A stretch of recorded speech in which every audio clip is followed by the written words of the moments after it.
नमस्ते दोस्तों, tarot guide Neena के चैनल में आपका एक बार फिर स्वागत है। तो आज का हमारा कार्ड है मेजर अरकाना का द एम्परर। एम्परर ये 4 नंबर का कार्ड है। देखिए यहाँ पर नंबर क्या है 4, पर डेक में ये 5वां कार्ड है।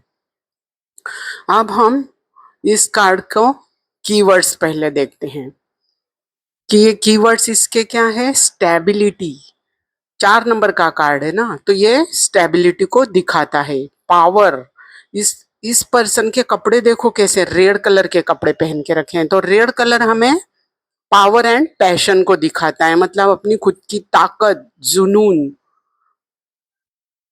इस तरह से इसके ये कीवर्ड्स है। और अब हम देखते हैं कि इसकी इमेजरी। इमेजरी में देखो ये जो व्यक्ति है ये बैठा कैसे है। ये एक पत्थर के सिंहासन पे बैठा है। पत्थर का सिंहासन मतलब क्या है कि ये एक एकदम स्ट्रॉन्ग पर्सनैलिटी है। जल्दी से किसी की बातों में आने वाला या इमोशंस में आने वाला ये पर्सनैलिटी नहीं है। इसकी दाढ़ी देखो लंबी और सफेद है, तो लंबी और सफेद दाढ़ी से क्या हम समझ सकते हैं कि ये एक बहुत ही जिसको कि लाइफ का एक्सपीरियंस है। भले ही उसकी उम्र कम है पर उसकी मैच्योरिटी बहुत ज्यादा है। वो एकदम मैच्योर पर्सन है, गंभीर किस्म का इंसान है। यहाँ पर देखो ये जो सिंहासन पे बैठा है, इस सिंहासन पे ये 2 शीप के फेस लगे हुए हैं। तो ये क्या बताता है, ये मेष राशि को बताता है। शीप हमेशा मेष राशि को दिखाती, तो इस कार्ड की राशि को हम मेष समझ सकते हैं। यहाँ पर देखो इसने ना जूते पहन के रखे। अब ये इसके जूते देखो कैसे, ये लोहे के जूते हैं। मतलब इसने जिंदगी में बहुत ज्यादा कठिनाइयां देखी है और ये उन कठिनाइयों को पार करके आगे यहाँ तक आया है। कार्ड का देखो ओवरऑल जो कलर है, colour yellow and orange and red, तो ये तीनों ही कलर क्या दिखाते हैं, ऑप्टिमिज्म को दिखाते हैं। मतलब ये रोते बैठने वाला इंसान नहीं है, ये किसी भी बात का कुछ न कुछ सॉल्यूशन जरूर निकालेगा। बहुत पैशनेट इंसान है ये। और अब देखो इसके हाथ में ये गोला है। गोला मतलब क्या है, ये इसका राज्य है। ये एम्परर लाइक पर्सन है, मतलब इसकी पर्सनैलिटी कैसी है। ये कोई घर का बड़ा बुजुर्ग हो सकता है, फादर फिगर हो सकता है, ऑफिस का कोई बॉस हो सकता है। तो इसका ये अपने अब एम्परर है ये ना, तो इसकी नजर कहाँ है, अपने राज्य पे, मतलब अपने काम काज जो आपके अंडर में जो भी कोई है, ये उस बात को दिखाता है। ये देखो यहाँ पर ये गोला है, इसकी नजर गोले पे है, मतलब ये अपने ही काम में, अपने ही कंट्रोल में, केयरिंग में, इस तरह से ये अपने ही इसमें व्यस्त है। और यहाँ पर ये देखो ये राजदंड है। राजदंड फिर से हमें शासन करने को दिखाता है। तो इस तरह ये तो हो गई कार्ड की इमेजरी, यानी हम इस इमेजरी से समझ सकते हैं इस व्यक्ति की पर्सनैलिटी। अच्छा, अब हम देखेंगे कि ये लव रीडिंग में अगर कार्ड आता है तो इसको पढ़ना कैसे है।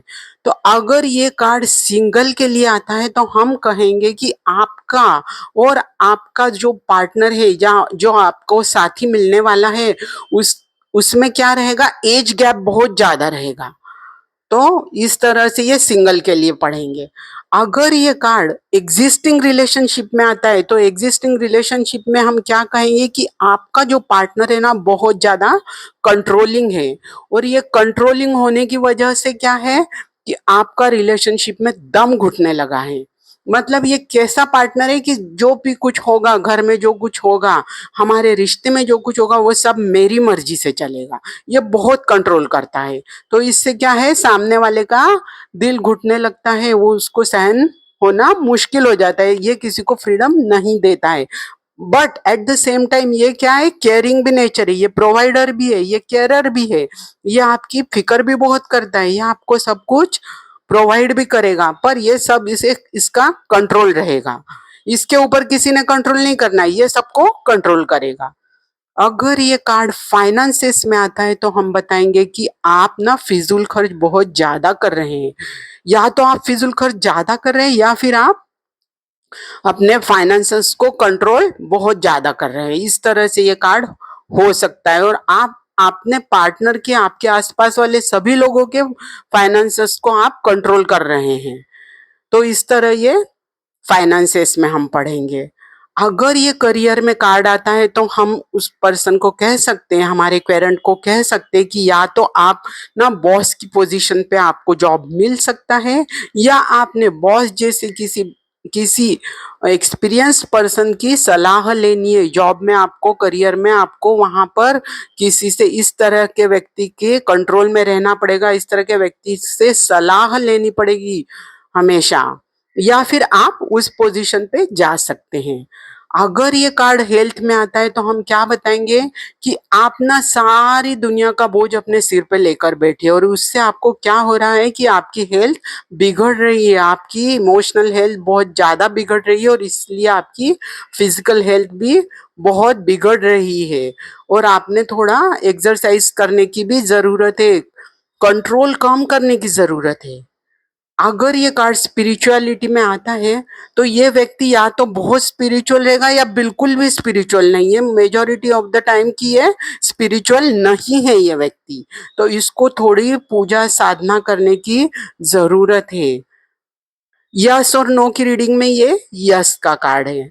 तो दोस्तों, इस तरह से हम इस कार्ड को पढ़ते हैं। मेरा चैनल लाइक कीजिए, सब्सक्राइब कीजिए, कमेंट्स कीजिए आपको इस कार्ड के बारे में और क्या जानना है, और अपने दोस्तों के साथ शेयर कीजिए।